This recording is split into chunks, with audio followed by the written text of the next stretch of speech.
For the latecomers who keep asking what is going to happen on the 10th of October 2025, on the day Mazi Nnamdi Kanu is going to appear, the last day he's going to appear before that court.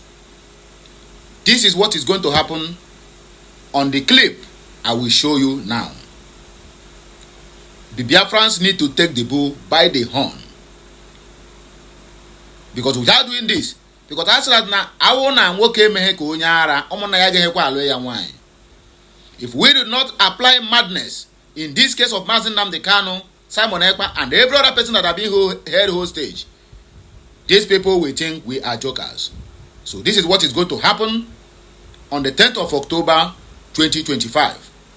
On that day, Biafrans says that it is a freedom day for Mazi Nnamdi Kanu, and it is a doom day for the people of that entity called Nigeria. Let me not waste much of your time. Day. But before then, subscribe, share, make sure you drop your opinion at the comment section. To add to what our brother Chinedu said, what do you think that we should add? Do we need to add Maggi or Pepe? Or Cameroon Pepe? I beg, drop it at the comment section. I'll be right back. Today is the 56th day to Mazi Nnamdi Kanu's court case, and I keep on saying, the more Mazi Nnamdi Kanu keeps going to that court, the more the government still sees him as a defendant to a crime. And that is why I say the lawyers should immediately hands off that case on the 10th of October if the government does not discharge and acquit Mazi Nnamdi Kanu.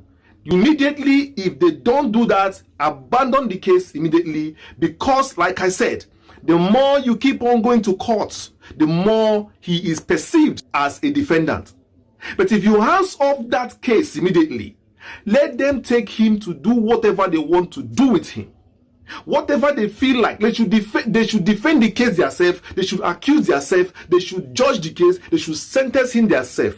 The moment you hands off Mazi Nnamdi Kanu's case and dash the government, from that day, Mazi Nnamdi Kanu becomes a political prisoner. The burden now fall upon the Nigerian government, and I'm sure then they will be confused as to what to do with Mazi Nnamdi Kanu. Because so far, they still feel that we have something to lose. They are just caricaturing him.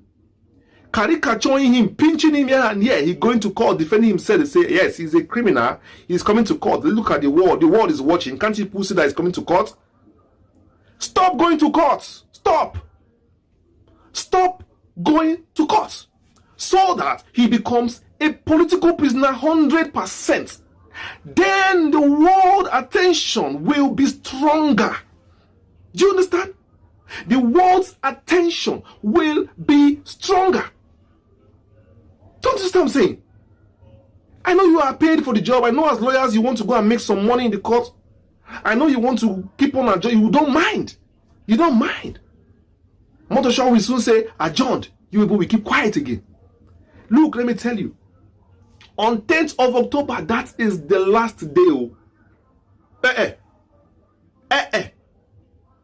have people sending me DMs every day on my sending me mails and DMs. How they cannot eat, how they cannot sleep, how they shed tears whenever they see him appear in court. People break down. Yes. That is because Mazi Nnamdi Kanu carries the hope of up to 100 million people. Watching him going to court every day is destroying the emotions of Biafrans. And any day Nnamdi Kanu goes to court is any day we all are in that same court with him. Any injury to Nnamdi Kanu is an injury to all of us. That is why you feel it when he's in court. You feel like crying. You feel like crying because it's as if you are the one in that court. That is the truth. So let the court decide whatever they want to do with him. Dash the court, dash Nnamdi Kanu to them. Lawyers, I'm telling you, hands off this case so that it becomes a political case 100%. There should be no defense again after that day if they don't discharge him. No more defense. We don't want. No. It's over. then they can now defend themselves. They can now accuse him themselves. They can now witness themselves. Whatever they want to do, they should now do. Then that international body now come and see them trying Kanu without lawyers. Yes. Because they have already been given judgment 6 times. This same government refused to obey. These same courts refused to obey the ruling of another court. Then why are we still obeying this court? Why? There are no more rules again, so everybody should do as they like. There's no more rules. You have already spoiled the rules. 6 judgments. You didn't obey even 1 judgment. You didn't obey 1. Now you're expecting me to keep coming to court? To do what? To do what in court? Igbo, wake up, oh, wake up. Sense. No more courts, no more lawyers, no more nothing. That is it. On the 10th is the last day, no more. If they discharge him on that day, fine.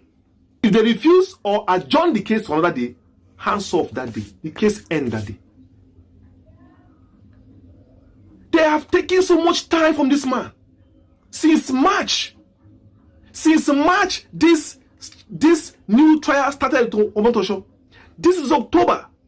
7 months, no headway. He has betrayed even his words. He has betrayed his own words, his own promise on a selected trial, which is in the laws of Nigeria. He has not lived up to expectations of it, because by right, this case is supposed to end by March, April, May. Or March, April, or May. This case is supposed to have ended. But we are still on the case. We never know where they go. Whether they will now say that he should start coming to defend himself again, that he refused the no case file, we don't know. Whether he will now discharge him, we don't know. Whether he will postpone again, we don't know. You are on the defense, Kanu Agabi. You are on the defense. It's time to be on the attack. People are just waiting to see what Omotosho wants to do. You are at his beck and call, begging him, begging the judiciary. When you have a right not to defend yourself. We don't want to defend. This Kanu defense is over. There is no more defense again. Oh God. Are you not hearing what I'm saying? I say, this case, the defense is over now. It's over. No more defense.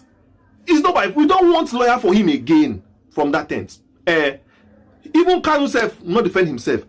That the government should take Kanu. Simple. Then he becomes a political prisoner. They should do whatever they want to do with him. Simple. It's happened around the world. It's not the first time. It's happened around the world. It's happened in Russia. It's happened in Europe. It's happened in Africa. It even throws more light to international bodies, because this case people are doing is even blocking, the resolutions from international bodies, because they see it as a case that the court should allow its course. That's how they see it. So they don't want to interfere too much, because they feel this case is sub judice. Because there is a defendant and there are lawyers. So what do you want them to do? You are in court. Pull out of court. Pull out. Pull out of this court and turn this case to international protest. Turn it. They will never defend that. They cannot see it coming. Common sense. Common sense. Because Omotosho is very crafty. On that day, already as I'm talking to you now, he's already making meetings here and there. You are just waiting, you are just believing that he's coming to court that day with his own mindset. But it's not true. They have undergone different phone calls, meetings here and there, and he's not coming on his own accord, because Mazi Nnamdi Kanu is not an ordinary, prisoner. He's not. He is a person of interest, POI. There is no way Nigerian judiciary will be independent in his case. Do you understand me? Do you understand me, sir? There is no case Nigerian judiciary will be independent. So you as a lawyer, you need to be smarter. There is only one power above Nigerian, power, international power, international diplomacy. That is where we are now. But this court case you are going is blocking it because they cannot come in because it is sub judice. Don't you get? International law states that when a court case is sub judice, it should allow the court to have its say. And Nigeria is using that court case to deceive us, to frustrate him, to mess him up, to caricature him. Then what are you doing? You are following them. You are aligning. Let's keep going. The court will end. Oh God, the court don't end on 10th of August. I cannot stand more than 10th. No way. If they do it again, I've told you, dash can. What you say? We the lawyers write it like this. We the lawyers have seen that this case is not going according to plan, the way a court case is supposed to be, and so doing, we are calling upon international bodies to see the injustice going on in Nigeria. And we the lawyers have handed over this case, and we have concluded that this case it can no longer be defended, and we cannot get justice in Nigeria because we have already gotten 6 judgments that has not been obeyed till today. Therefore, Kanu's case, we hand over to government to do with him whatever they want to do with him. Finish. Do it at the press conference. Tag UN, tag AU, call all of them. You should come there. After that court, they go home. Kanu, take him back to the dungeon. Leave him like that. Leave him like that. Oh, they are not afraid. I say we don't care. Leave him like that. Leave him like that. Let them know, let them now do with him what they want to do with him. What kind of nonsense is that?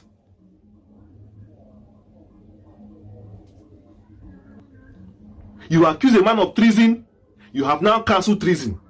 You accuse a man of terrorism, you can't prove terrorism. But you are still holding the man till today. Till today. You are holding a man without charges for 4 years straight, 5 years straight, 6 years straight. In the court since 15 years, has been in court for 10 years straight. You have not found him guilty. Wicked. See, wickedness. You say Britain is wicked. You see, Nigerian government. Wickedness. Now, food about wickedness. Wickedness. Charging. Try. How can somebody be in prison for 10 years without any accusations? Who does that now? Who does that? Who does that? I have said it before many times. If you have anything on him, any accusation on him that you have proved, send him to jail. I will help you. We will help you as Umu-Igbo. We don't tolerate nonsense in Igbo land. Send him to prison if you have anything against him. If you don't have anything against him, set him free. In Igbo land, we don't take injustice for nothing. We don't like injustice. It was this injustice that made Ojukwu to stand for his right. It is that injustice that has put Nigeria to the knees, submitted to his knees. And even ordinary countries like Togo, Burkina Faso are better than this country called Nigeria. Better. Still, they are still stealing money, committing crime, arresting youths for nothing. This country. People are still committing suicide.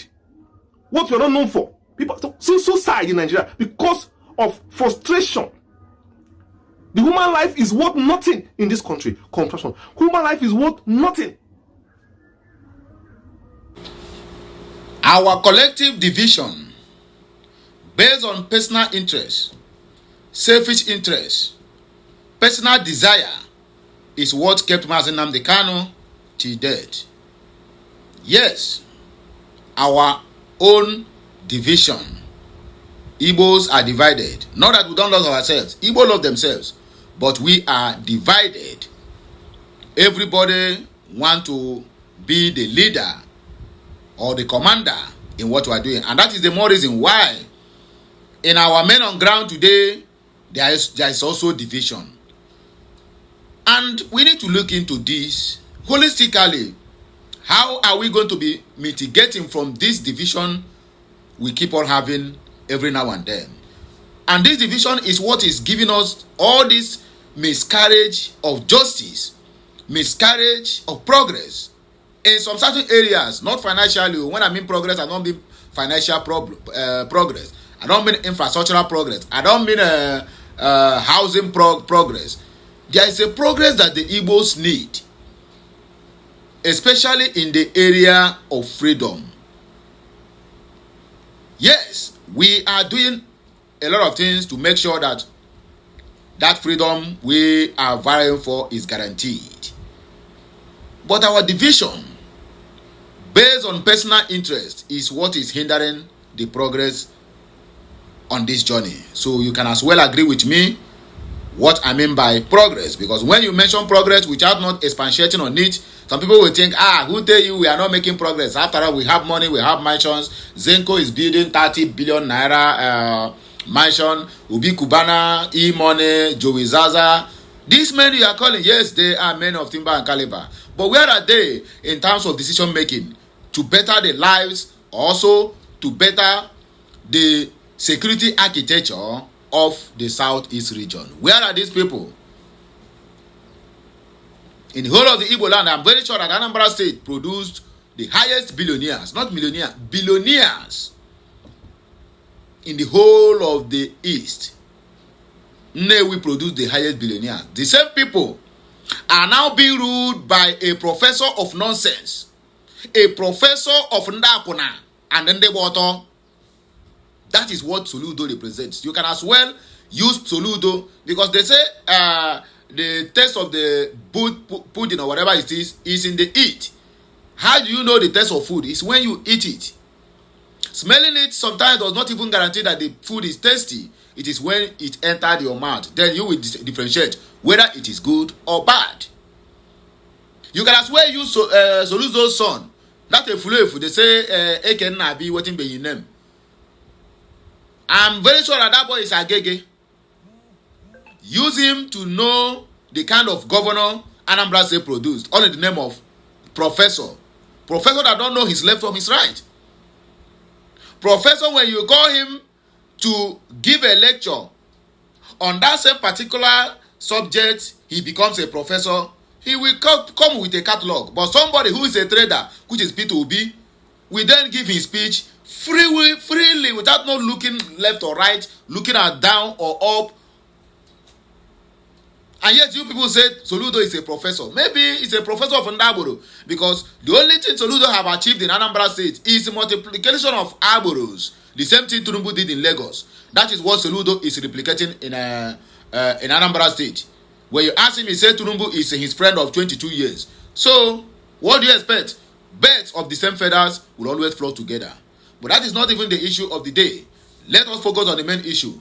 The progress that we all need to mitigate from this quagmire we found ourselves. From this by forced marriage that they call amalgamation, which have expired since 2014. Until date, none of our Igbo, prominent Igbos, so when I mean Igbos, I mean prominent Igbos, whether in the political figure, in the, what do you call it, in their own personal capacity, have made mention of this, that Nigeria need to be renegotiated. Because they are afraid what federal government will do to them. All of them have bad skeletons in their cupboard.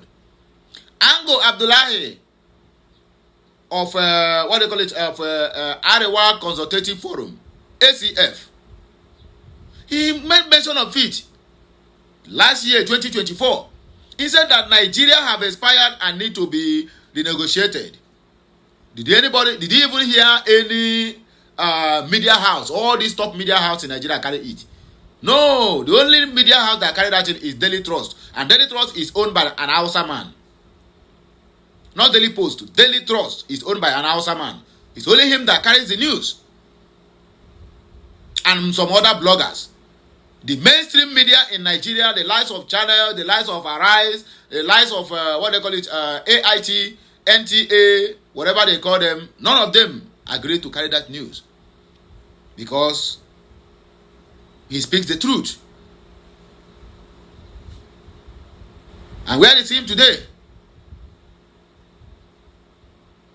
If the Igbo man made that comment, my brother, by now, they would have been giving him white rice with just ordinary soup in DSS dungeon. The same people who know about all these secrets, who knows about all this truth, still cannot come out. Even if they cannot come out, let them secretly support what we are doing, because we need them. We cannot do this empty-handed. We cannot do this alone. We need them. Because I want to allow Biafra all the only who know. The other day, the useless Obi Kubana came that Igbo billionaires. Okay, no, he didn't say Igbo. He said Nigerian billionaires abroad, big shots. The only prayer they are praying is for Nigeria to be good so that they can return home. You can imagine that useless talk from a useless mouth of a useless boy. So those big shots you meet in America, and they tell you the only prayer, so they are praying. In that America, they're praying. When did they even have time to go to pray? If not from one work to the other, from one commitment to the other. And those people say who in the US are praying. The US has bettered their economy, developed their country, and build infrastructures.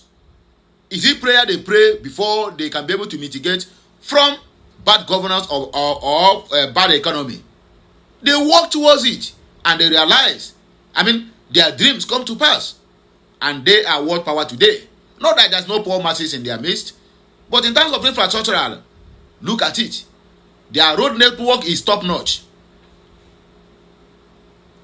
Before you move from a point A, somebody will just know where to wait for you at point B. It's only in Nigeria you will see an express that will go over 1,000 kilometers without any place to go left or right. That was why that devil terrorists keep on terrorizing them, because once you put head, there's no anywhere again to go. Yet, they are ranked the richest in terms of oil production. So where is the money coming from? Where the money come from oil? Where is it? The money they made from oil, natural gas, and every other mineral resources, where is it being kept? Personal, it have gone to personal pockets and personal bank accounts. Anyway, that is the story for another day. But this main issue that brought us here, what must happen on the 10th of October 2025 if Mazi Nnamdi Kanu is not released, discharged, and acquitted? That is what you just listened from our brother Chinedu Biafra in Finland. And I encourage you to share this message, make it go viral. Let it go viral. Everybody needs to go to hold of it. And the more you share this video, the more it gets international attention. I know that the international community they don't even care about what is happening. Because if they care, they would have understand that Nigerian government declare war in Imo State, in Okigwe precisely. Gunshot and bombs every blessed day. People's houses, shops, and everything have been reduced to rubble. Nigerian military are killing us and also burning the shops and the... sorry for that interruption. I was rudely interrupted by one nonsense call. But that's by the way. According to what, as I was saying before, that we need to find a way. Because I want to think it has gotten to the point where the Biafrans, we need to act like mad people before the so-called zoo will take us serious. Because now they are seeing us as a nobody. They are seeing us as jokers. They are seeing us as online beggars, online vendors, online noisemakers. But we need to actually do something. If that 10th of October, and it didn't go the way we wanted to go, discharged and acquitted. So let us just take few comments because time is not on our side. Emeka Ugoma said, "You are doing well, brother. What you said is actually the truth." Henry Gideon said, "My brother, 100% of what you are saying, I supported it, or I support it, sure." And according to Ikukoma said, "My brother, you are right, but let's wait till that day and see what Nigeria and Britain and France will do that day, of course." Ebuke said, "Very absolutely right talk, my brother. 100%. We agree with you." Okere Prince said, "Yes, oh, my lovely brother. This is what I've been on my mind since. And why you never talk now?" According to Eunice Emerson said, "God bless you, sir. This thing you said is Ogak Pata Pata of them all." Prince Oforma said, "I am with you, my brother. You are doing a marvelously work. Well, we are going to share this message in all the whole platforms so that people get to know what we are expecting on that very particular day. So my people, I beg you, let us just end it here because more of these videos is coming your way. Today is Sunday, so don't forget, like, share, comment, and keep subscribing for more interesting videos coming your way. Happy Sunday to you once again, and this new week, it shall be well with all of us. Kachineke mezioku site n'afọ nna na nwa na nke mmụọ nsọ. Ọ ga-adịrị nwoke mma, dịrịkwa nwaanyị mma. Anam udo dịrị onye ọbụla.